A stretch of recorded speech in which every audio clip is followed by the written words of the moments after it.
নিজের শখগুলো না নিজে পূরণ করতে পারিনি, এজন্য মেকি দিয়ে নিজের শখ পূরণ করছি। আসসালামু আলাইকুম এভরিওয়ান, সবাই কেমন আছেন? আলহামদুলিল্লাহ ভালো আছেন। আমার এই সুন্দর গোলাপি বুড়িকে নিয়ে আজকে গিয়েছিলাম বোটানিক্যাল গার্ডেনে ছবি তুলতে। গিয়েই দেখা হয়ে গেল আনাবিয়া চাচুর সাথে। তো আনাবিয়া চাচা আর বাবারা যদি থাকে ছবি তোলার সময় আমার খুবই সহজ হয়, কারণ আনাবিয়া খুব সুন্দর সুন্দর পোজ দেয়। তো এই জিনিসটা আমি মনে হয় বাবাদের সাথে নিয়ে গেলে না বাচ্চারা খুব সুন্দরভাবে ছবি তুলতে চায়। আর আনাবিয়া খুবই লজ্জা পাচ্ছিল, কারণ সবাই আনাবিয়াকে দেখে ওয়াও ওয়াও রিয়াকশন দিচ্ছিল। কিছু আন্টিরা তো বলছিল এত ছোট্ট একটা বাবুকে কি সুন্দর শাড়ি পরিয়েছেন। ওই যে ভাইয়াদের রিয়াকশন দেখেন। আমার মেয়ে এত লজ্জা পাচ্ছিল, মুখ একেবারে হাত দিয়ে ঢেকে ফেলেছিল যে মানে ও খুব লজ্জা পাচ্ছিল। মেয়ে মানুষ তো লজ্জা পাওয়াটাই স্বাভাবিক। তো এই দেখেন কি মিষ্টি হাসি দিচ্ছে।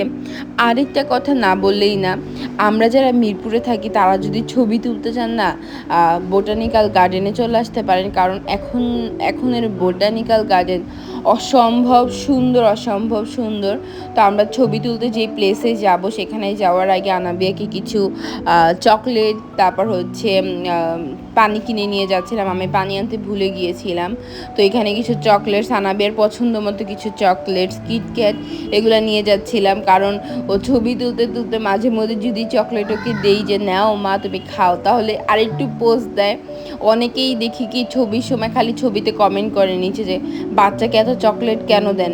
ভাই, এই ছবিটুক তোলার সময় একটু চকলেট দিয়ে এক কথায় ঘুষি দিয়ে আমাদের ছবি তোলাতে হয় বাচ্চাদের। তো এখানে যাওয়ার পর হচ্ছে আনাবিয়া চাচু একজনের মানি ব্যাগ পরা পেয়েছে। তো আমরা বললাম ভাইয়া উঠান, দেখেন কার কি। তো সেখানে কিছু টাকাও ছিল। তো ওনার আবার কন্ট্যাক্ট নাম্বার ছিল বিধায় তার হাতে আমরা তার জিনিসপত্র পৌঁছে দিতে পারছি। তো ভিডিওটা অবশ্যই আপনারা দেখেছেন। তো এইখানে আমি কিছু আনাবিয়ার চাচুর বাবার ক্লিপস নিচ্ছিলাম, ইভেন আনাবিয়ারও নিচ্ছিলাম। কি সুন্দর বুড়িটা আমার। আর এই সুন্দর আনাবিয়ার পরনের কোটা শাড়ি, কিন্তু এটা একদম পিওর সুতির কোটা শাড়ি।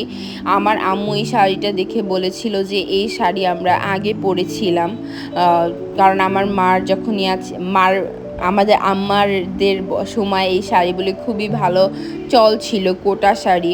এই শাড়িটা যারা হাতে পাবেন খুবই মানে খুশি হয়ে যাবেন, এটা এতটা সুন্দর একটা শাড়ি। আমি তো আপুকে বলেছি যে মানে আমি এই শাড়িটা নিয়েছি কুমিল্লা ফ্যাশন হাউস পেজ থেকে। আপুকে আমি বলে রেখেছি যে আপু পরের বার কিন্তু আনাবিয়ার সাথে ম্যাচিং করে এরকম একটা শাড়ি আমারও চাই।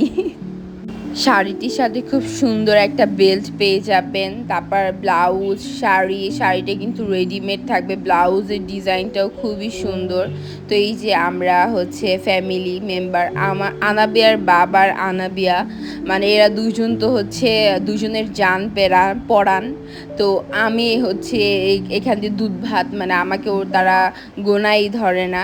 এই যে একটু সেলফি নিচ্ছিলাম, কারণ বাবা চাচাদের আর হচ্ছে মেয়ের ছবি দিয়ে ভরা, আমার কোনো ভিডিও নাই, কোনো ছবিও নাই। এদিক দিয়ে হচ্ছে বাবা চাচা আনাবিয়াকে রেখে ছবি তুলছিল, এই জন্য আনাবিয়া কান্না করছিল। মানে একটু না একটু হিংসা, বুঝছেন। তো সব কিছু শেষে আনাবিয়ার শাড়িটা আমি চেঞ্জ করিয়ে নিয়েছি, ওকে একটা টি শার্ট পরিয়ে নিলাম। তো ওইখানে ও টি শার্ট পরে খুব দৌড়াদৌড়ি করছে। এখন অনেকে বলবেন কেন শাড়ি পরে কেউ কমফর্ট ফিল করে না, ও শাড়ি পরে এর থেকে দ্বিগুণ দৌড়াদৌড়ি করেছে। তো এইখানে একটু ফ্রেশ হওয়ার জন্য আমরা একটু জুস খেতে চলে আসলাম। তো জুস মানে জুস নিয়ে কেএফসিতে চলে আসছি। কারা কারা এই কাজটা করেন অবশ্যই আমাকে বলবেন। বাহির থেকে কোল্ড ড্রিঙ্কস কিনে আমরা কেএফসিতে চলে আসি কেএফসি খেতে।